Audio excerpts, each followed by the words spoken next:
Assalamu alaikum, everyone. I'm welcoming you to our session called Mosaic. Mosaic literally means a pattern of image made of small, regular, or irregular pieces of colored stone, glass, or ceramic. Taking inspiration from this, the Office of Student Life is starting an open forum platform where we plan to invite people from different walks of life to share their personal experiences and perspective on different topics with the HU community. These experiences will enable the community to learn transferable skills that will help both socially and professionally.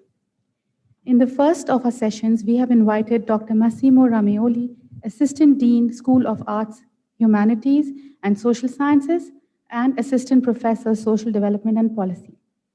For today's session, Dr. Massimo is going to share how his life experiences have shaped his belief on the importance of taking care of ourselves physically and mentally. Without any further delay, I would like to invite Dr. Massimo Rameoli. Thank you very much, Samina, and good afternoon, everyone. So the way it's going to work, I guess, is for 10 minutes I will be talking, and then we will have a conversation for those of you who are watching this from afar. So they asked me to share my experience about, well-being and taking care of yourself mentally and physically. And what I will share is, prefaced by this. I'm not a doctor in that sense. Like, I have a PhD, but in political science. So, nothing what I'm going to tell you today has to be taken as medical advice of any sort, of course. But if anything, what I can share is a experience that I went through and the things that I learned out of that particular experience. What was it? It was 10 years ago, more or less, where I was suddenly diagnosed with diabetes type 1, right? And diabetes type 1 is a nasty disease, or, you can call it a disease, whereby your body doesn't do a thing that most bodies do. You do not produce insulin, and that entails that you have to inject insulin from the outside. So why is insulin important? Well, because it allows you to basically burn carbohydrates and sugars and to have a normal metabolism. If you do not have insulin as a type 1 diabetes, you may have a very, very short life expectancy. And I'm like, yeah, that sucks like an idea. I don't want to have a short life expectancy. So yeah, let's learn how to deal with this. And it is basically a combination of a few things. First, you learn how to inject insulin anytime you eat anything. So now I have the 3, 4, 5 injections per day. And then you have to modify your diet accordingly. There are a few things you are not supposed to eat, or at least not on a regular basis, right?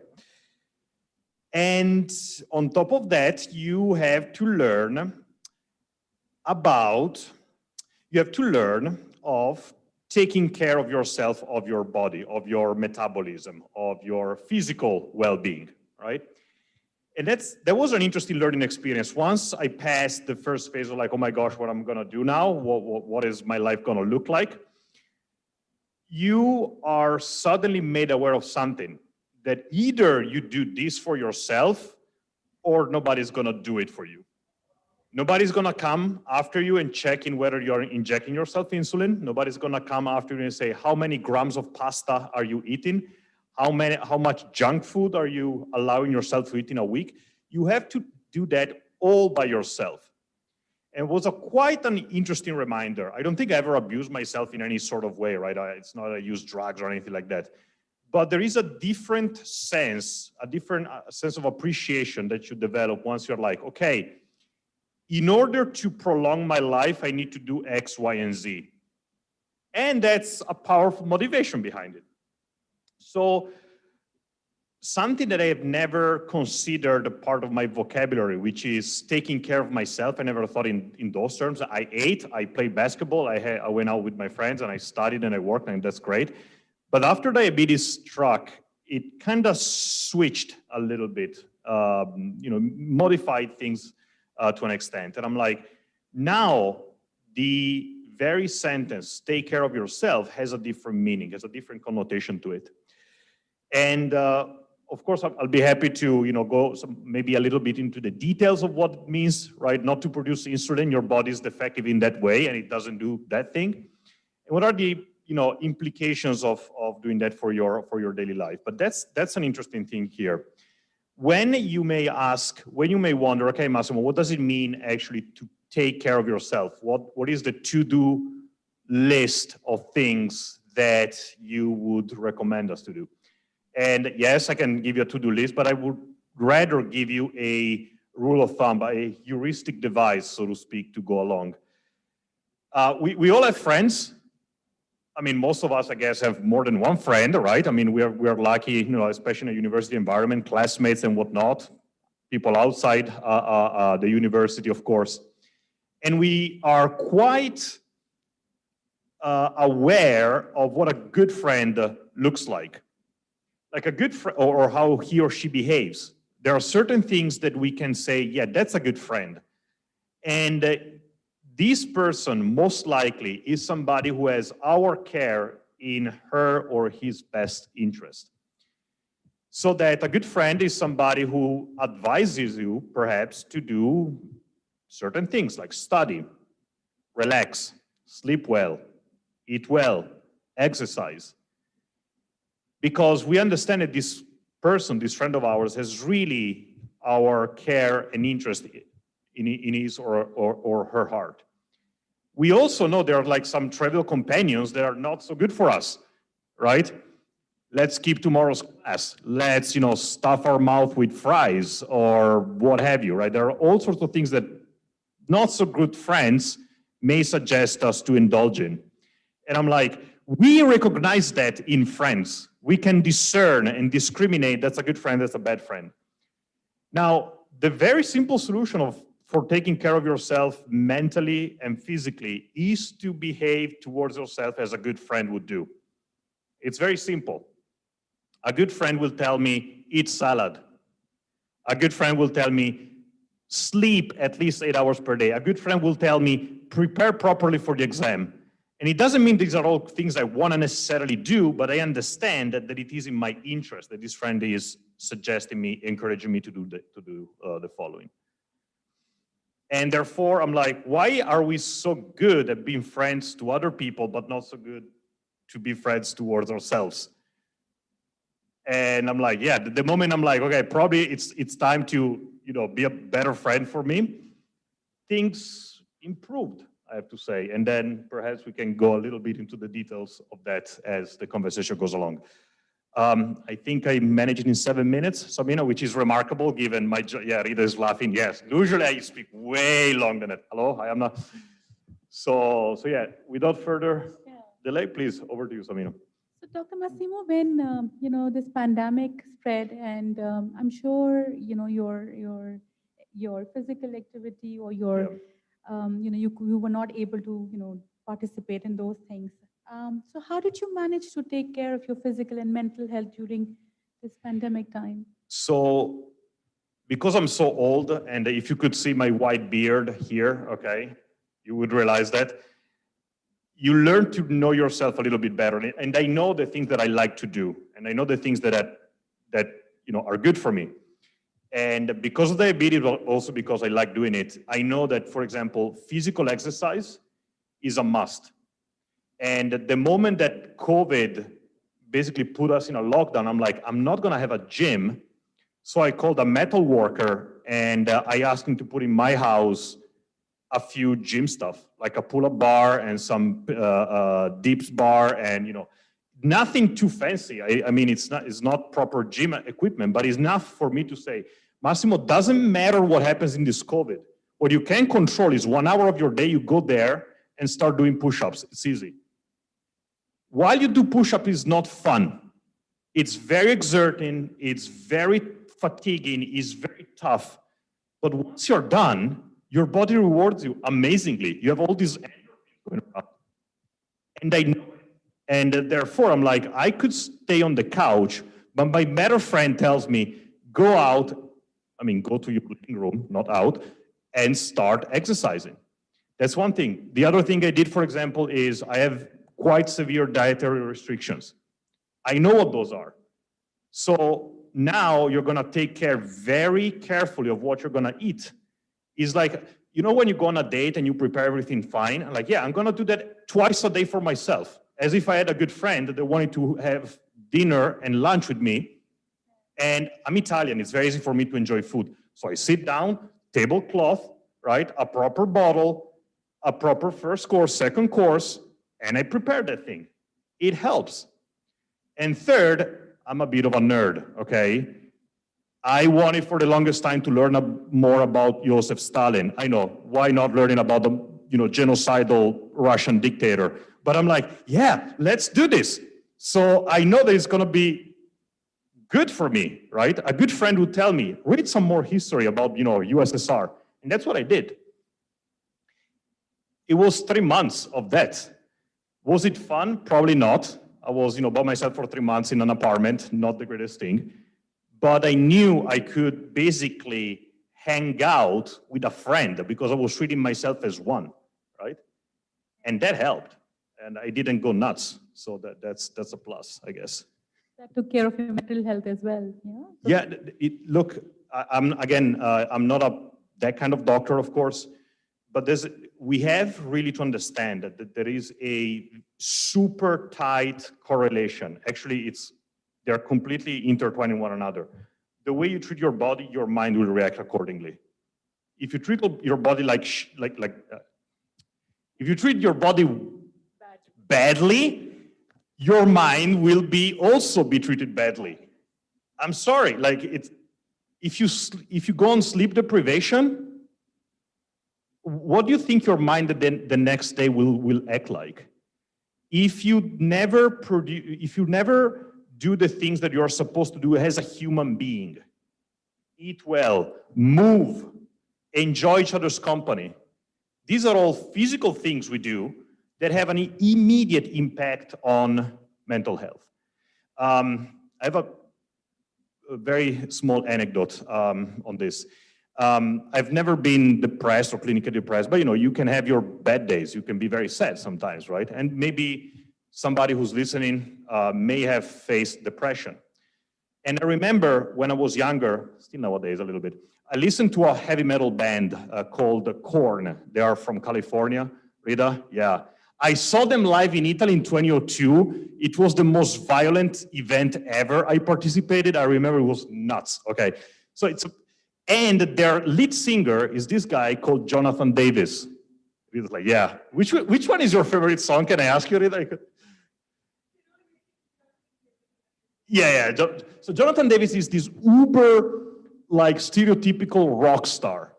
He has long dreads, he wears black, and he yells like the devil himself. And then, you see him in an interview, and he's like, yeah, I was depressed for 10 years. To the point I couldn't get out of my bed. Like, you, Jonathan freaking Davis, the leader of Korn? Like, yep. And this is what happens. The only way I knew how to make myself feeling better is to go out and have a walk. Doesn't matter what happens. It's like, please, Jonathan, get up, take a walk, get your body to move. Do that for yourself, even if you don't want to. And that little care that he offered his body immediately made him feel better also when it came to his mind. And I'm like, yeah, just walking may help. I'm not saying it's, we have solved depression, of course, just by walking. But the idea behind it is take care of yourself. Do something that you know is good. Take a walk, take a stroll.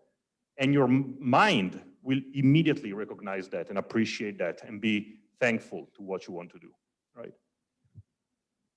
I now open the floor for questions.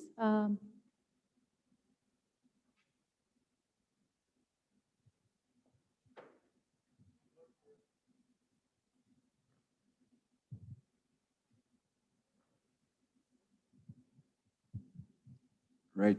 For that, Dr. Massimo, very informative. But considering how, because of online education, a lot of what we're doing has shifted online. So we have a lot of screen time that's increased.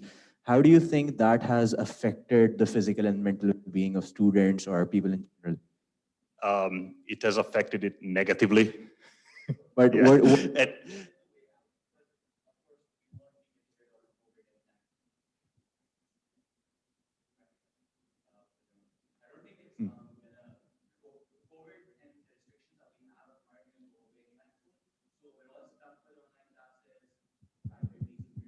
Yeah.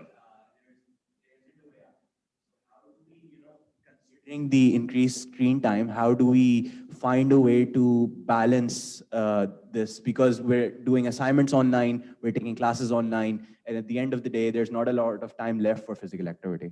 So thank you very much for the question, and I think it's quite important to address this. First of all, this is an extraordinary situation. It will end, we do not know when it will end.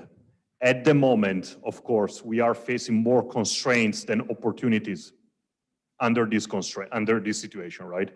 So our choices are more limited. And it means that for some things, for example, taking classes, we have to, to suck it up and do it online. However, having said that, you're like, okay, constraints are not complete, are not total. I still have a little bit of leeway. I still have a little bit of room. How do I use that little bit of room? For example, if we are tired of screen time, because God knows how many people we see pixel nowadays, on Zoom in a screen, maybe once the class is over, once we are done with our assignments and homework, let's close the computer. Let's not stare at a screen any longer, right? That's one way you can do it. You can choose, you can, of course, okay, you finish your class on Zoom, you go on YouTube and on Facebook, you can do that, but you can still do something else. You have leverage to say, I'm gonna shut down my screen, right? That's one thing. Second,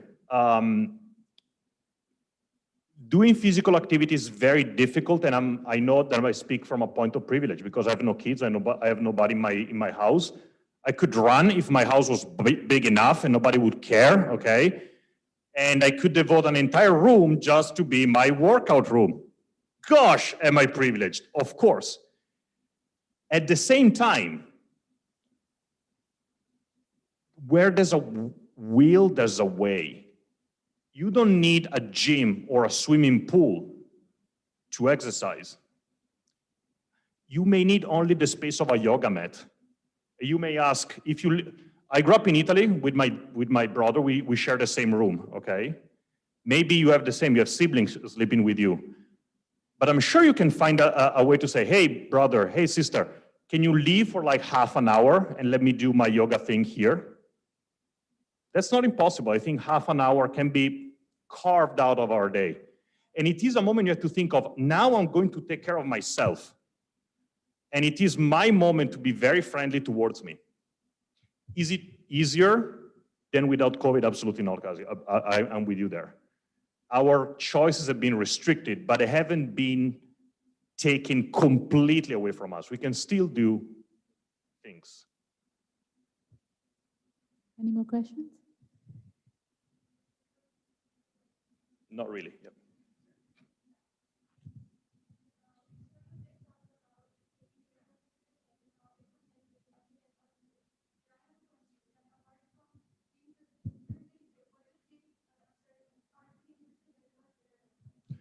Sleep.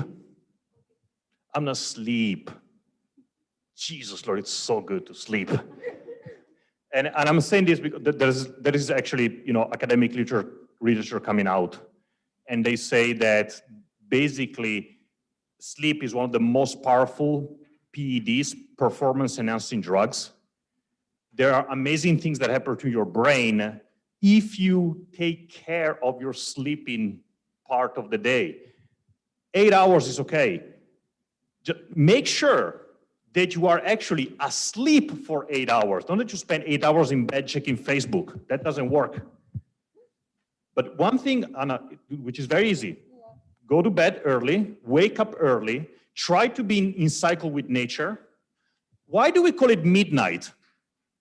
It was supposed to be the middle of the night. Because as animals, we are engineered to go to bed at sundown and get up at dawn. How many of you go to bed at sundown? Well, one way to improve massively our own health is just to try, it's called circadian rhythm. Try to follow the sun. I'm sorry, guys, I do believe, you know, Italian, Pakistanis, Muslim, Christians, we're all mammals, okay? We are all under the same constraints and possibilities. We're all engineered the same way. Go up and down with the sun, and then you tell me. The other thing I can tell you, I'm not, and this is more related to my diabetes, is eat. There was eat well, I mean, not just like whatever. There was a German philosopher, Feuerbach, you may ask Dr. Harris, he may know him quite well, who said that we are what we eat. And not in some philosophical thing, no. The very cells of your body are made of the things you put down your throat. So be very careful. Can I use a swear word? One? Because if you eat shit, solve the equation, okay? The metabolism of your body is quite fascinating. And again, I had to learn about it because I'm like, yeah, I don't want to die at 51, okay? So learn what is that it's good for you to eat. And look, it's not very complicated. It was your grandma told you to eat, I guess mine, whatever. Tomatoes are good, right? Brown rice, good. Steamed veggies, good. Coke, that's legalized poison. That's what it is. It disrupts your metabolism and destroys your body. I'm sorry, guys, to break the news, okay? And it's fine to have a Coke every once in a while, but trust me, have Coke every single day, you will mess up your sleeping cycle because it's packed with caffeine.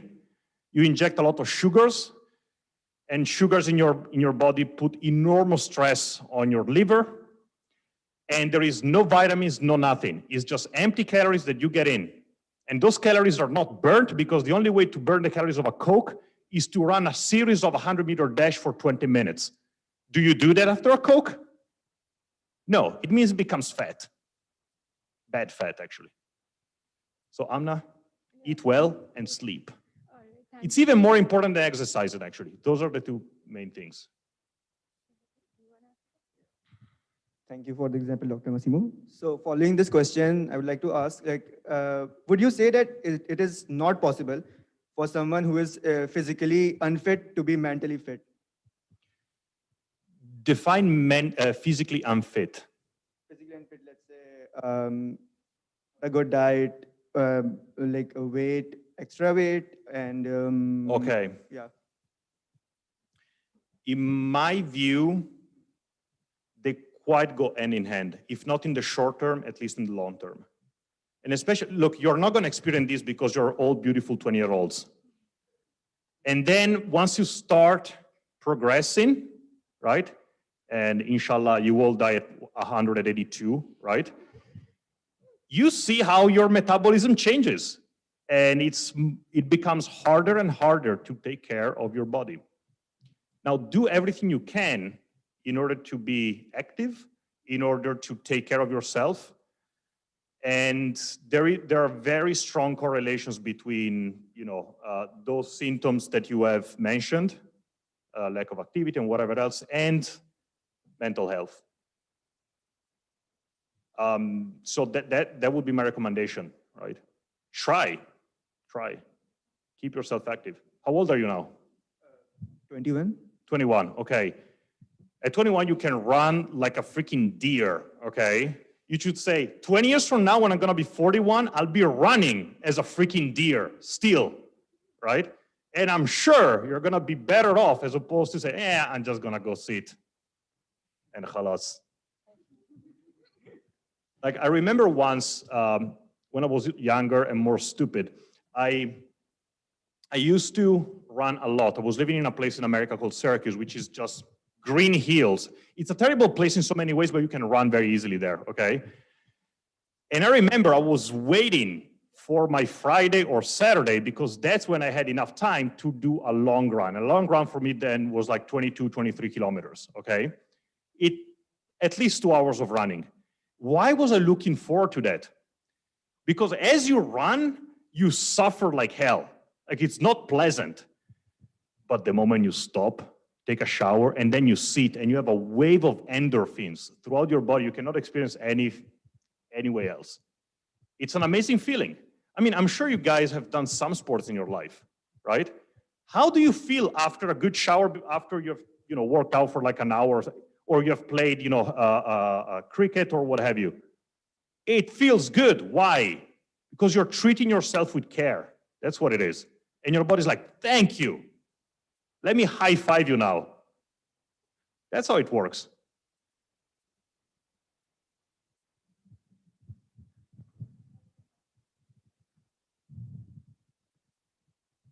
Hello, sir. As he said that when you ask him what is being physically unfit, he said being fat. So my question is, why, if someone is fat, why people consider him unfit or not physically fit? Can you repeat just the last part? Sorry. Like people consider a fat person being just not perfectly fit for a good physical body. Like I'm not fit in the, being physically, if I'm fat, I'm not physically fit. Why? So let me say the following first. None should feel sorry or guilty or inadequate if they don't manage to work out, for example, or if they have issues in getting thinner. Why is that? Because our bodies are not engineered to get thinner. Our bodies are engineered to get fat as soon as possible, as quickly as possible. It's a nature mechanism because for the longest time, human beings, mammals, didn't used to live in a place where you have restaurants on Tipu Sultan, right? And supermarkets full with all sorts of foods, right? We used to live in a jungle. And chances are you were gonna starve to death. How do you prevent starvation? By having some extra food in your pockets, which is basically storage as fat. That's how we are injured. Why people get fat so easily? Not because they're lazy, not because they're like, lacking some sort of like self-discipline. It's because bodies are engineered like that. It's very simple. So nobody should feel like sorry or, oh my gosh, no. Your bodies are engineered to get fat, everyone's body. Now, there's a lot of also of body shaming these days, right? And social media, sorry, Anna, social media is the first thing you should get rid of. For your mental health, get rid of social media. You will not, I know, but I have to tell you anyway, okay? There's a lot of body shaming and all the rest of it. Now, what I think can help us here is go back to what I said first. Taking care of yourself means also be gentle to yourself. Taking care of yourself means pushing, but also understanding the hurdles and the hardships of taking care of yourself, right? So yes, if you feel, I may want to shed a few pounds perhaps, right? Because I want to feel better with myself. Great. It is between you and yourself and nobody else. The body shaming should not become part of the conversation. If you want to feel better with yourself, you want to take care of yourself, and you think that losing a little bit of weight is better, do that. But because you're being friend to yourself, not because somebody else is telling you from the outside, right?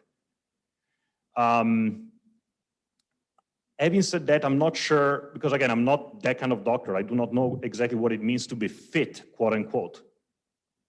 I don't know parameters. I don't know, BMI and all this kind of thing. Maybe Zane is more, for sure Zane is more knowledgeable than me in that kind of information. But the best thing is, how do I take care of myself? And the rest, I think, will follow. And look, there are different body types as well. I was born thin. My whole family is like this. We're all thin. I didn't do anything particular. Other people come from different genetic constructions. That's also fine. Absolutely.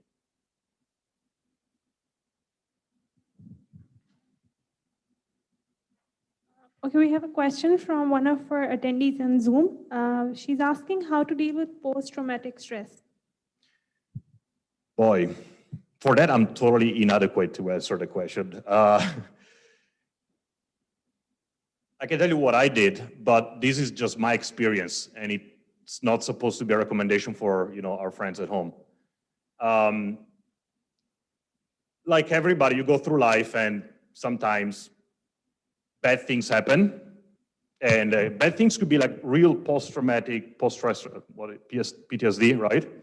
I don't think I had that, but sometimes you go through bad experiences. And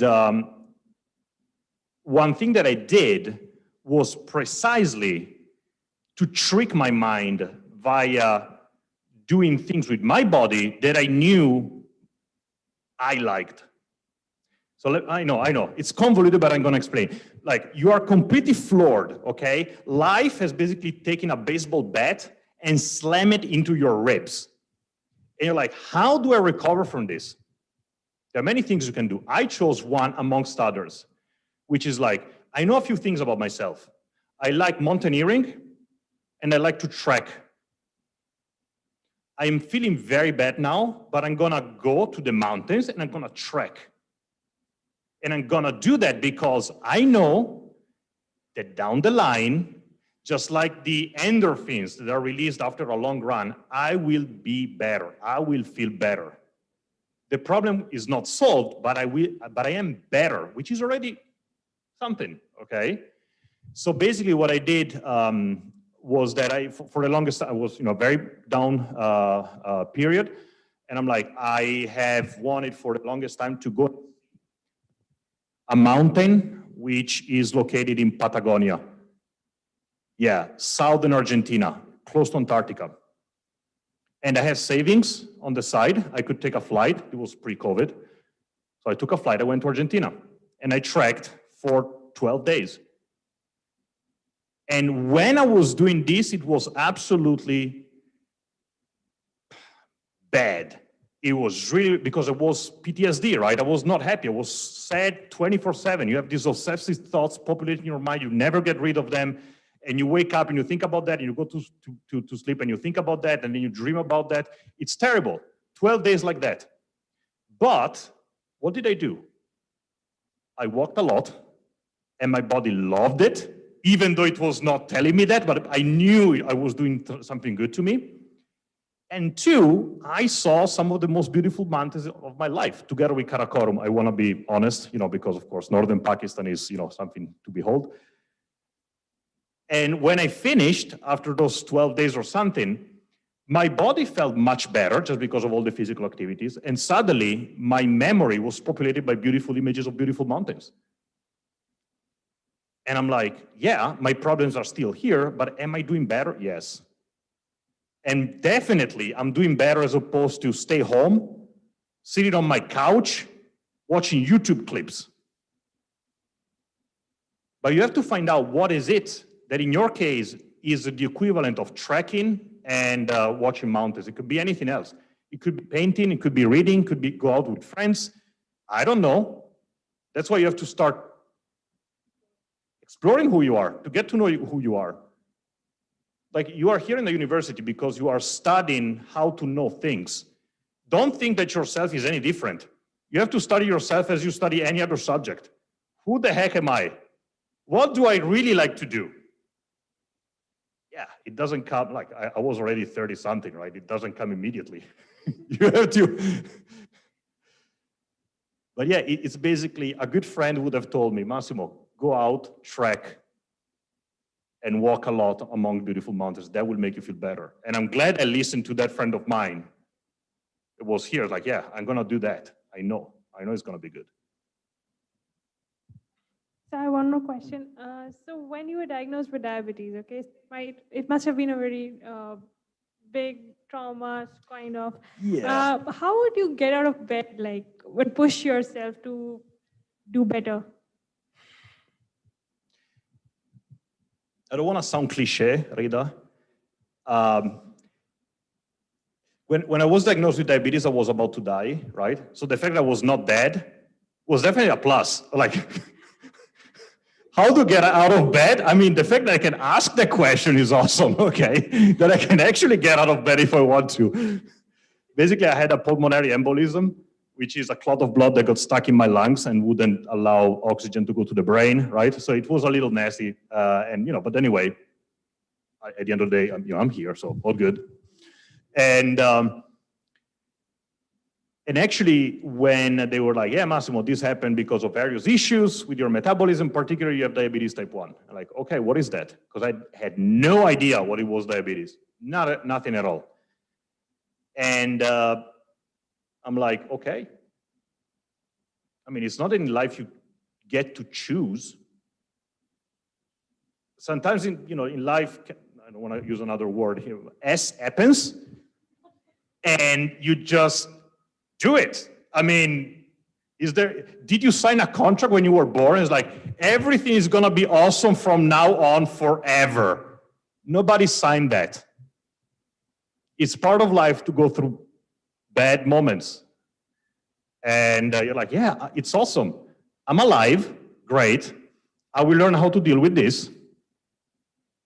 And then you appreciate all sorts of things that, they're not immediately apparent to you when they are basically commonplace. I remember, correct me if I'm wrong, one of the ways in which Muslims pray is to repeat the word shukran, thank you, 33 times, right? Sometimes you do not realize why you do it. You're like, shukran, I'm gonna say 33 times and that's it. Not Muslims, but when I was in the hospital and I saw these scores of friends coming over to see me, like, wow, it's pretty cool. I'm very blessed. I have diabetes, okay, but I have also a lot of friends, right? It's all good. I have my mom, my dad, my brother, and maybe, some of you may not have all parents, right? Maybe, you suffered some losses, but I'm sure that you can say 33 times thank you and point to 33 items that are actually worth saying thank you for. I'm like, yeah. So, and I was there, I spent 2 weeks in a hospital with these, needles in my veins because they needed to basically dilute my blood. I'm like, okay, that's weird. And then they told me that I couldn't have pasta anymore, and I'm Italian. And I'm like, kill me now, please. Well, what is the deal here? But then you learn, okay, you can have a little bit of pasta, but not too much, a certain kind that, once a week, not more. Like, okay, constraints, right? As you were saying. With diabetes, you have constraints, just like COVID. And like, okay, I still have room, right? I can still decide. Yeah. So let me decide what I can decide. The rest I can control. I don't care, whatever. Diabetes, I didn't decide. COVID, you didn't decide. But the rest, I can decide. I still have, liberty and freedom, and I want to exercise that. I think that's all the questions. All right. Thank you so much, Dr. Massimo. This was very interesting Thank and you, very Samir. inspiring, and I'm sure our students and our HU community thoroughly enjoyed that. Thank you Thank so you much. so much, Sal. Thank you, guys. Yes, I Thank think you. they all did because I've been receiving really good comments on the Zoom. One of the students said that I can listen to Dr. Massimo talk all day. Oh, too generous. And by the way, you still have to tell me what's your favorite corn song. Maybe not in front of YouTube, live streaming, but later on. Thank you so All right. much. Thank you, everyone. guys. Love it. Thank you.